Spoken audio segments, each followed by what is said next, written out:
Hej, może Ci się nie spodobać to, co mam dzisiaj do powiedzenia, ale jak mnie wysłuchasz i zaczniesz robić to w praktyce, to zobaczysz, że Twoje życie zacznie się bardzo szybko zmieniać na takie, jakie naprawdę chcesz, żeby ono było. A jakie ono jest? Dla większości osób niestety nie jest tak, jak sobie wymarzyli, nie jest takie, jak chcieli, żeby ono było.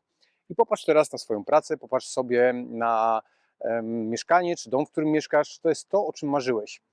Czy samochód, którym jeździsz, to jest ten samochód, o którym marzyłeś? Czy może nie było tak, że po drodze po prostu ktoś zabił Twoje marzenia? Czy one w ogóle były? Dlaczego Ci o tym mówię?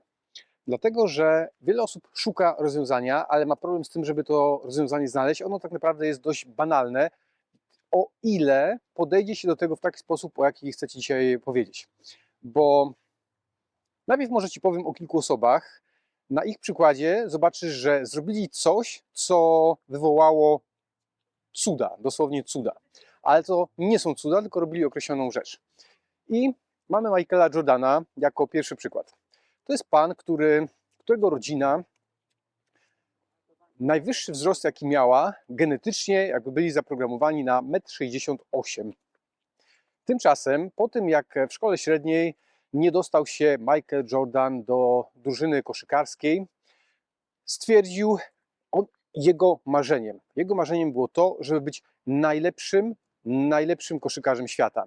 I jak ma to zrobić, skoro nie mógł się dostać nawet w szkole średniej do drużyny koszykówki? Przez całe wakacje jego myślenie, jego nastawienie, że będzie najlepszy, że urośnie, nie wie jak to się stanie, ale urośnie i faktycznie zaczął sobie robić rozmaite ćwiczenia, które miały go wyciągnąć. W każdym razie cud się stał, bo pan dorósł na 1,94 m czy na 1,95 m. Niemożliwe. Niemożliwe stało się możliwe. Mało tego, jego marzenie doprowadziło go do tego, że przez wielu jest uważany za najlepszego koszykarza świata. Nastawienie jego umysłu. Powiem Ci to zaraz dokładnie w detalach. Ale może pamiętasz, z 20 lat temu Otylia Jędrzejczak wygrywała zawody w pływaniu. Najlepszą polską pływaczką była i jak pytano ją o sukcesy, jak ona to robi, to między innymi mówiła o tym, że zanim wejdzie do basenu, dokładnie sobie wizualizuje, wyobraża sobie, co będzie robić. Czyli każdy ruch, jak skoczy do wody, jak będzie płynąć, jak będzie ręka się poruszać, jak będzie wchodzić do wody, jak nogi, jak całe ciało będzie po kolei, miała wszystko poukładane co do centymetra, można powiedzieć. Plus potem wyobrażenie tego, jak dostanie nagrodę, jak wygra te zawody. I będzie mieć tam określony czas. Miała to wszystko poukładane w głowie, zanim to zrobiła. I to nie jest też jej wymysł, tylko od dziesiątek lat i to psychologowie, i sportowcy, i też biznesmeni szukali rozwiązań, co by tu zrobić, żeby być lepszym, żeby być bardziej skutecznym. I jak patrzeć właśnie na osiągnięcia wielu osób, to jakoś się okazuje, że to się da zrobić. Tylko pierwsza bardzo ważna sprawa. Wiele osób popełnia taki błąd, że w ogóle sobie nie wyobraża swojej przyszłości, bo myśli, że i tak to nie ma sensu, że to i tak nic nie da, że i tak są skazani na porażkę, bo i dopowiadają sobie, że nie są odpowiednio atrakcyjni, nie mają wykształcenia, nie mają pieniędzy, nie mają pleców, bla, bla, bla, bla. Więc swoim nie da się w ten sposób zamykasz wszelkie możliwości na to, żeby jednak Twoje życie wyglądało lepiej. Więc to po pierwsze zastanów się, jak to wygląda u Ciebie. To jest pierwsza sprawa. Czy w ogóle sobie wizualizujesz? Czy w ogóle sobie wyobrażasz w jakikolwiek sposób to i dopuszczasz, że zasługujesz, że możesz być lepszą osobą jak teraz, że możesz żyć w lepszym otoczeniu jak teraz?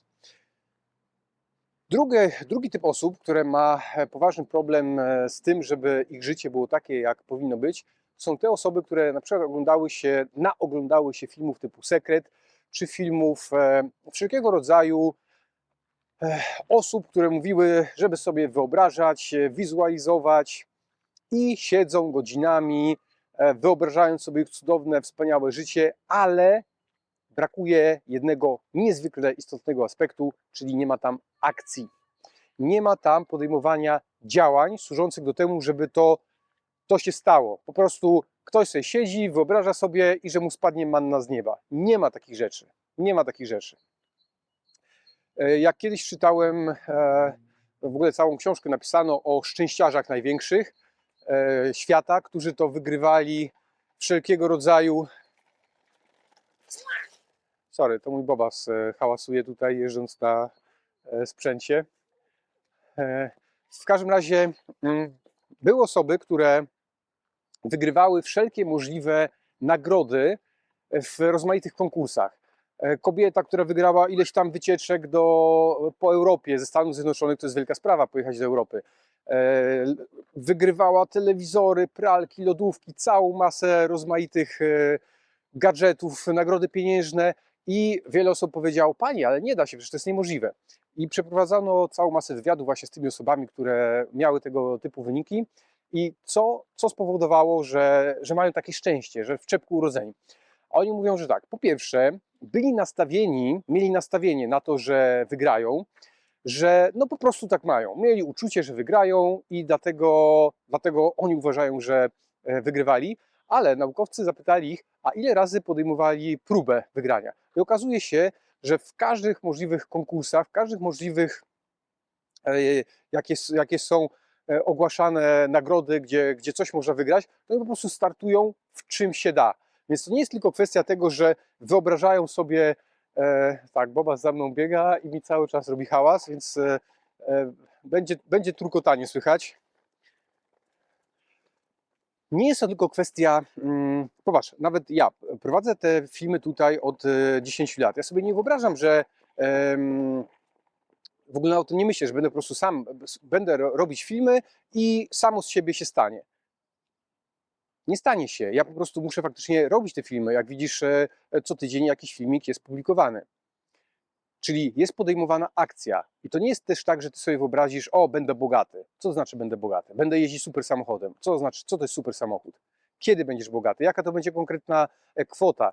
Czy to będzie kwota na twoim koncie, czy będziesz mieć konkretny dom, który masz wyobrażony, do którego to właśnie podejmujesz określone działania. I to nieważne, że w tym momencie jeszcze nie wiesz, jakie to będą działania. Chodzi o to, żebyś w ogóle sobie wyobraził, że pragniesz czegoś takiego, a potem podświadomość zrobi za ciebie całą masę roboty. Bo zaczniesz szukać rozwiązań, ty będziesz spał, a twoja podświadomość będzie kombinować, co by tu zrobić, żeby ci znaleźć rozwiązanie. Może ci podpowie: obejrzyj film Jacka, może ci podpowie: pójdź na jakieś tam szkolenie, może ci podpowie: skoro kolega zaproponował ci udział w jakimś tam biznesie, to może powinieneś to rozważyć, żeby wziąć w tym udział. Więc chodzi o to, żeby podejmować akcje. I teraz najważniejsza sprawa na koniec, jeszcze 2-3 minuty ci zajmę. Jest to kwestia tego, żeby codziennie mieć to przed oczami. Żeby naprawdę zacząć sobie wyobrażać w najlepszy możliwy sposób to, jak chcesz, żeby to twoje życie wyglądało. Więc to jest kwestia wyobrażenia sobie, powiedzmy, za 5 lat od teraz. To jest tylko i wyłącznie twoja wyobraźnia. Wyobrażenie sobie, gdzie ty będziesz w swoim życiu, ile ty będziesz zarabiać pieniędzy, konkretnie, jaka to będzie kwota. Nie, że będę bogaty. Ile? Za 5 lat to teraz będę miesięcznie zarabiać 100 000, albo 1 000 000 złotych miesięcznie, albo 10 milionów. Kwestia wyobrażenia sobie twojego ciała. Ile ty będziesz ważyć, jaki będziesz mieć tam proporcje co do tłuszczu, co do ilości mięśni, jak będą wyglądać twoje stosunki z otoczeniem, jakie będzie twoje poczucie szczęścia, co ty w życiu osiągniesz przez te 5 lat, jak ludzie będą na ciebie reagować, jak będzie reagować twoja rodzina, jak twoi znajomi. Takie rzeczy powinieneś sobie codziennie przeanalizować. Budzisz się rano, czy idziesz spać wieczorem, powinieneś mieć co do tego myśl.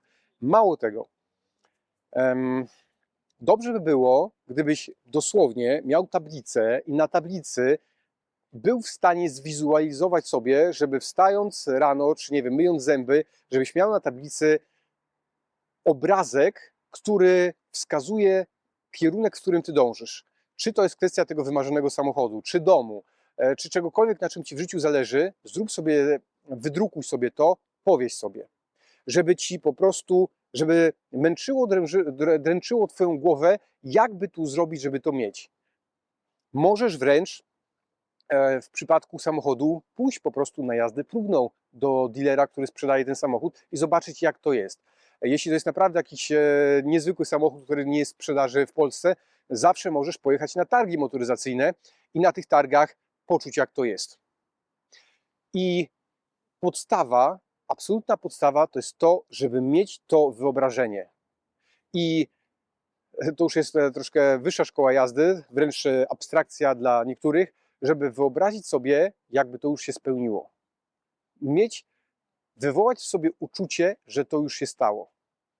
I jak ty masz takie uczucie, naprawdę w twojej głowie następują pewne zmiany. To są zmiany, które powodują, że nie masz problemu z tym, żeby rano wstać, nie zastanawiasz się, co by tutaj dzisiaj robić, bo ty jesteś nastawiony na realizację swoich celów. Miała być ostatnia rzecz, ale jeszcze jedną rzecz ci powiem, która może zabić te wszystkie starania, bo będą osoby, zawsze będą hejterzy, czy to w rodzinie, czy pośród twoich znajomych, przyjaciół, którzy będą twoje starania zabijać, że ty się do tego nie nadajesz, że to nie jest dla ciebie, że marzysz, nie wiem, żeby mieszkać na Hawajach w jakimś tam pałacu. Co ty? Jak? Przecież to nie jest dla ciebie.